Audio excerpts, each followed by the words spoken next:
तर सह्याद्री अतिथीगृहावर अमित शहांसोबत झालेल्या बैठकीमध्ये एकनाथ शिंदेंनी रायगडच्या पालकमंत्री पदाचा प्रश्न मार्गी लावला का, हा प्रश्न उपस्थित करण्यामागचं कारण म्हणजे भरत गोगावलेंना एकनाथ शिंदेंकडून भेट घेण्यासाठी आलेला निरोप। एकनाथ शिंदेंच्या निरोपानंतर भरत गोगावलेंनी तातडीनं मुंबई गाठली आहे। दरम्यान आपणच रायगडचे पालकमंत्री होणार असा विश्वास देखील भरत गोगावलेंनी बोलून दाखवलाय।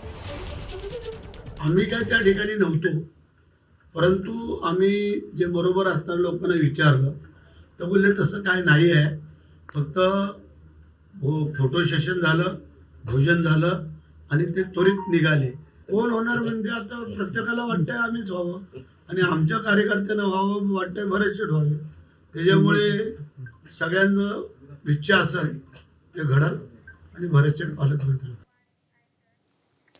तर रायगडच्या पालकमंत्री पदाचा तिढा कायम आहे आणि अमित शहा सुद्धा हा तिढा सोडवू शकले नाहीत असा टोला संजय राऊत आणि जयंत पाटील यांनी लगावलाय। अमित शहा हे रायगडावर आले, निमित्त रायगडचं होतं, पण त्यांचा राजकीय दौरा होता। खाली तटकऱ्यांकडे भोजनावळी होत्या, छान मटणाची जेवण वगैरे होतं, पण ठीक आहे, अशी स्नेह भोजनं व्हायला पाहिजे। पण पालकमंत्र्याचा तिढा काय ते सोडवू शकले नाही। तिथे तुम्ही तुमच्या महायुतीमधला एकोपा दाखवू शकला नाही। इथं आदिती तटकरे या पालकमंत्री म्हणून जाहीर करण्यात आले।